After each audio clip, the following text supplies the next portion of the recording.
Ever since I was young, I've had a fascination of Rubik's Cubes.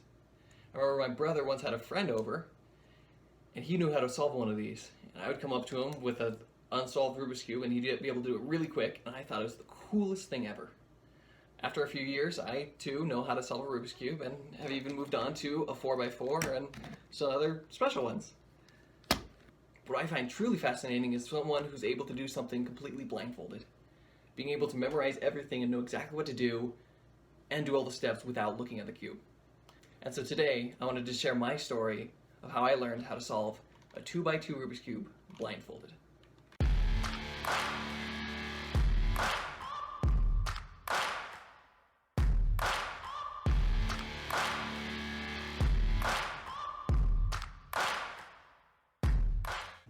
Now, even though the 2x2 has significantly less combinations than the 3x3, there are still almost 4 million combinations that you can put this cube in.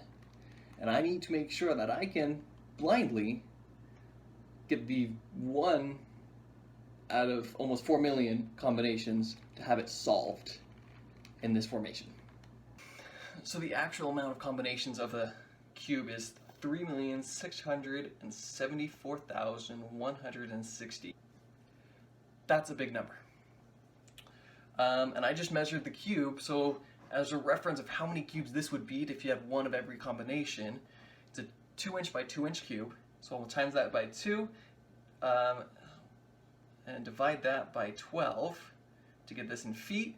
And since it's a really big number, I'm going to want to change that to miles, so it makes more sense to us. So divide that by 5,280. Now you can see it, 115.97. So if you were to have one of every combination of the 2x2 Rubik's Cube, it would fill 115 square miles. And I just searched on Google to see actually how much that is, and it's 73,600 acres that would cover, which is the size of Fresno, California. So that's an insane amount of combinations for just a 2x2 Rubik's Cube. And I had to find the one solution that would solve it all. And turns out it's actually a little easier than I thought it would be. I only have to learn one algorithm, and it's this one right here. So this algorithm, when done correctly, would only switch two pieces back and forth on the cube. So if you do it twice, it would result right back to a normal cube. When initially trying to learn this algorithm, I spent about an hour fumbling with it, trying to memorize the algorithm itself. And the next day or two, I tried to squeeze in a few more to get it solidified into my brain. And unfortunately, that was the easiest part for how to solve this thing. To get a cube fully solved, I would have to do this algorithm at least 6 times. Not to mention, I'd have to get the pieces positioned just right each time to get this solved. But instead of having 6 sets of instructions that I would have to memorize, I would only have to memorize 6 letters. Now each letter represented a piece on the cube. For example, the white was A, B, C, and D. The orange was next, followed by the green, the pink. Other Rubik's Cubes are usually red, mine is pink for this case, then blue, and then yellow. I made myself a nice cheat sheet in Excel to help me memorize where each of these spots were, at least until I was able to get it all off the top of my head. Once I had all the positions memorized and the algorithm learned, all I had to do was move each piece to the swapping area of the algorithm, do the algorithm, and move it back.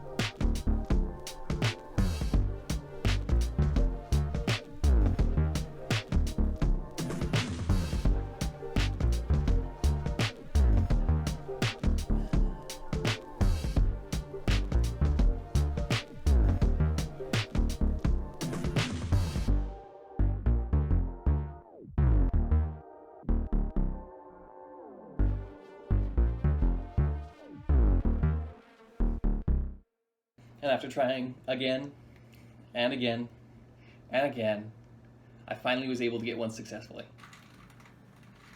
Alright, and that should be it. I did it! And after a few more successful attempts, I was ready for the final test. Can you mix this for me?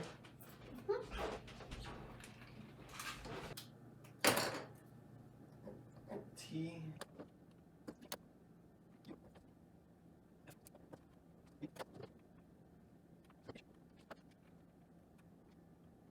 TV, UFB, H. Alright. Here goes nothing. TV, UFB, H.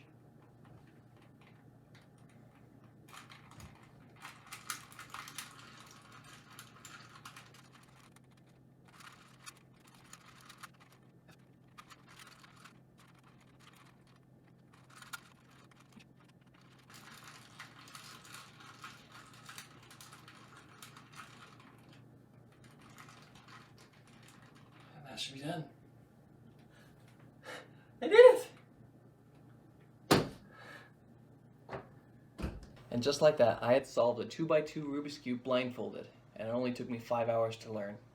I wanted to thank you all for watching, and I'd like to ask you to please consider subscribing to help support me as I try to provide more content like this for you. Thank you so much for watching. Have a good day.